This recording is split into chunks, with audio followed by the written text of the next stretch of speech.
Good afternoon, everybody. It is Friday, February 25th, and what an unbelievable week in the financial markets. Last week, if you've been following these updates and these videos that we're doing, we put out a video basically saying what we expected may happen if Russia invaded Ukraine, and our expectation was you would see a really significant impact initially during the invasion, followed by a stabilization at some point thereafter. Well, this week we got to see exactly what would happen, because Wednesday night, I'm sitting at home, I'm having a glass of wine, talking to my wife.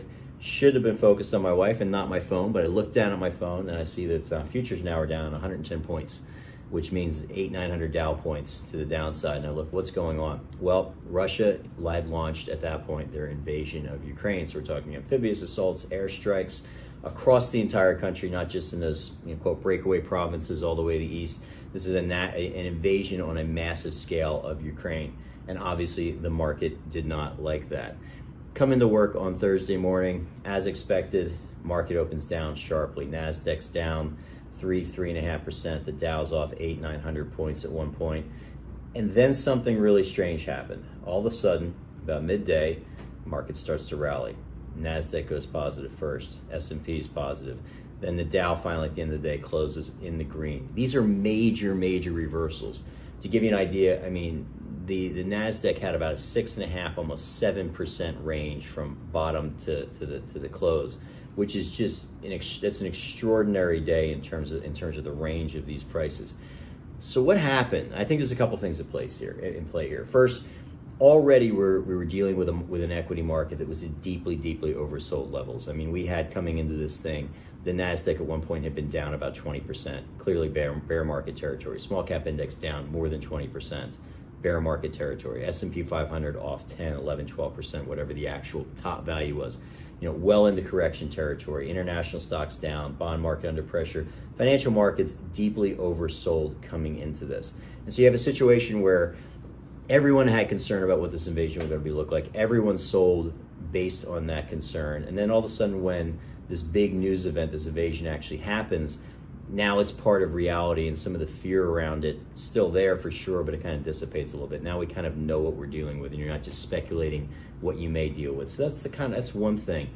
There's two other things here that I want to touch on that I think have a big impact on why, at least for now, the market's rallying. Again, as I record this, about 12:15 on Friday the 25th, Dow's up about 775 points today. These are huge rallies off these lows.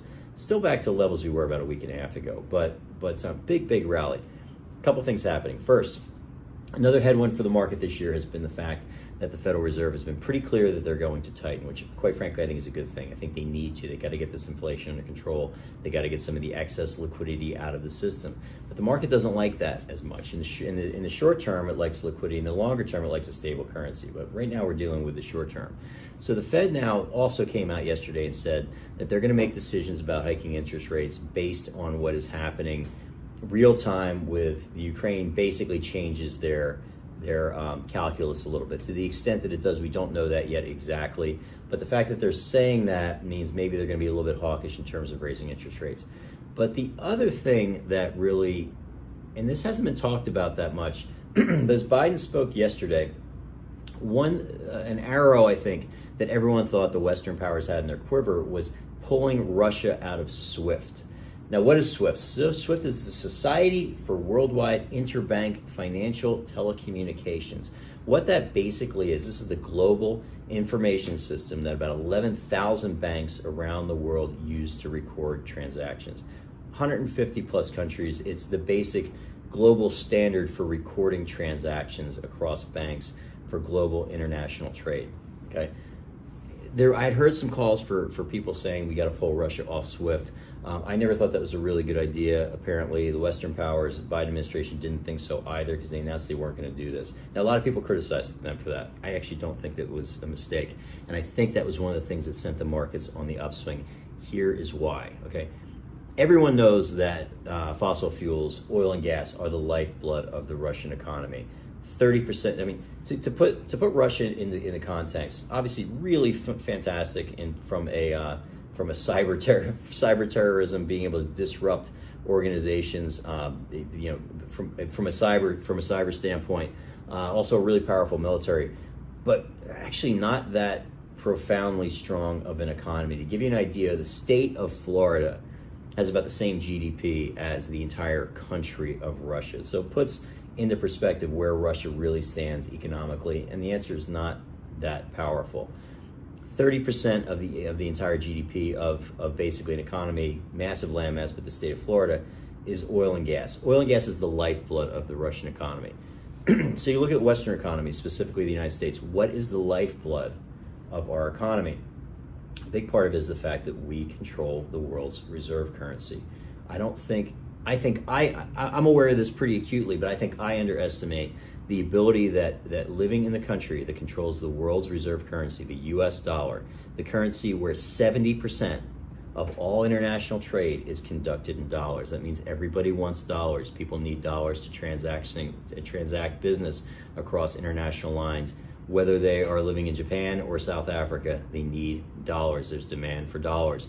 The benefit that we have as Americans by living in a system in the dominant currency being our currency is profound, okay?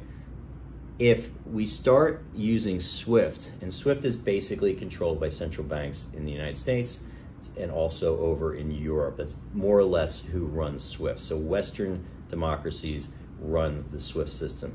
If we all of a sudden start kicking there's 150, 160 other countries out there. We start kicking countries out of that system, they will find alternatives. China has already said with willing arms they would like to have their own competing system with SWIFT. Of course they want to do that. At some point they have obviously global ambitions that rival our own. They want to have control of the system that basically records all of these international transactions. We don't want to do anything to reserve our power to have the dollar remain the dominant currency and also have Western economies specifically being where all the money flows through. If we kick Russia out of it, they're going to still produce their oil and gas. They're still going to sell it. I mean, Iran's been kicked out of SWIFT. North Korea's been kicked out of SWIFT. They still sell, in North Korea doesn't have much to sell, but Iran still sells their oil and gas around the world. There's alternatives to it, but you don't want to push big chunks of the world into alternatives because it erodes the supremacy of the US dollar and the Western-based financial system.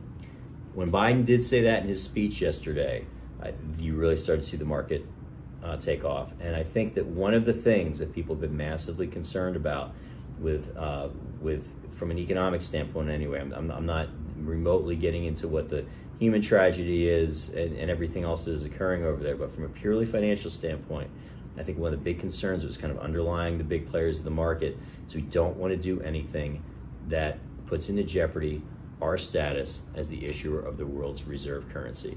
One of the ways that we put that in jeopardy is forcing countries to look at other options. So I think the fact that that's off the table right now, a lot of commentators I've listened to sort of blasted Biden for that. They thought that it was the wrong decision to be made, whether it came from him or whether it came from some of his counterparts in Europe. I don't have a clue. But I was actually really glad when he said that. Russians are going to sell their oil and gas. They're going to do their thing. We have to be able to trade in our dollars. We have a debt-based system here. We have $30 trillion of federal national debt, which is basically supported by the fact that we issue the world's reserve currency. That is where our power, it's a lot. We have a broad-based economy. There's a lot, enormous power the United States has. I've said this about 50 times already in this video, but I can't overstate the importance of maintaining the supremacy of the dollar as the global reserve currency and also the store of value that is involved in 70% of global trade. When SWIFT was pulled off the table, or kicking Russia out of SWIFT was pulled off the table, that's when you saw the market rally. So that's my take on it. But again, this is it's been an amazing week in terms of watching these financial markets. No clue what next week is going to bring. We're going to find out. The volatility is still here. I don't think it's done yet. I think there's plenty of other things that could happen over the weekend, which could totally reverse this thing. But maybe that gives a little bit of clarity, some things that might have been happening under the current anyway, which is why we got this massive 15, 1600 as I record this 15 or 1600 point rally in the terms of the Dow from the lows yesterday morning to now. And anyway, this is a long one today. I'm pushing 10 minutes. I'll cut it off from here. But if you have any questions, please let me know. Call myself or a member of my team if this is posted on social media.